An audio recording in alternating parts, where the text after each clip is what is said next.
ജ്യേഷ്ഠനെ കൊല്ലാൻ അനുജന്റെ കൊട്ടേഷൻ. മലപ്പുറം തിരൂരങ്ങാടിയിൽ സഹോദരനെ വധിക്കാൻ കൊട്ടേഷൻ നൽകിയ യുവാവും കൊട്ടേഷൻ സംഘാംഗങ്ങളും അറസ്റ്റിൽ. സ്വത്ത് തർക്കത്തിന്റെ പേരിലാണ് കൊട്ടേഷൻ നൽകിയതെന്ന് സഹോദരൻ പോലീസിനോട് സമ്മതിച്ചു. വിദേശത്ത് നിന്നെത്തിയ സഹോദരൻ വീട്ടിൽ ആരും അറിയാതെ കഴിഞ്ഞാണ് ഈ പദ്ധതി ആസൂത്രണം ചെയ്തത്.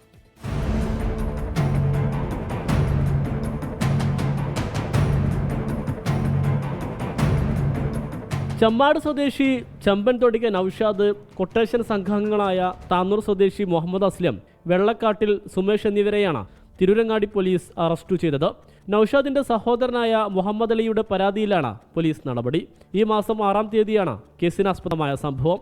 പുലർച്ചെ പ്രഭാത നമസ്കാരത്തിനായി ബൈക്കിൽ പോകവേ വീടിന് സമീപമുള്ള റോഡിൽ വെച്ച് മുഹമ്മദ് അസ്ലമും സുമേഷും മുഹമ്മദ് അലിയുടെ മുഖത്ത് മുളക് വെള്ളം ഒഴിച്ച ശേഷം കത്തിയും വടിയും ഉപയോഗിച്ച് ആക്രമിക്കുകയായിരുന്നു.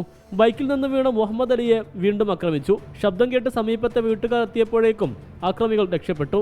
ആക്രമണത്തിൽ മുഹമ്മദ് അലിക്ക് ഗുരുതരമായി പരിക്കേറ്റിരുന്നു. നൌഷാദും മുഹമ്മദ് അലിയും തമ്മിൽ സ്വത്ത് തർക്കം നിലവിലുണ്ട്. ഇതിന്റെ ഭാഗമായി മുഹമ്മദ് അലിയെ അപായപ്പെടുത്താൻ നൌഷാദ് കൂട്ടുപ്രതികൾക്ക് കൊട്ടേഷൻ നൽകുകയും അഡ്വാൻസായി 15,000 രൂപ കൈമാറുകയും ചെയ്തതായി പോലീസ് കണ്ടെത്തി. ദിവസങ്ങൾക്ക് മുമ്പ് ഗൾഫിൽ നിന്നും എത്തിയ നൌഷാദ് വീട്ടിൽ രഹസ്യമായി താമസിച്ചാണ് പദ്ധതികൾ ആസൂത്രണം ചെയ്തതെന്ന് പോലീസ് പറയുന്നു. പ്രദേശത്ത് CCTVകൾ ഇല്ലെന്ന് ഉറപ്പാക്കിയ ശേഷമാണ് ആക്രമണം നടത്തിയത്. മുഹമ്മദ് അസ്ലമിനെതിരെ താന്നൂർ പോലീസിലും സുമേഷിനെതിരെ തിരൂരങ്ങാടി പോലീസിലും നേരത്തെ കേസുകളുണ്ട്. 24 തിരൂർ.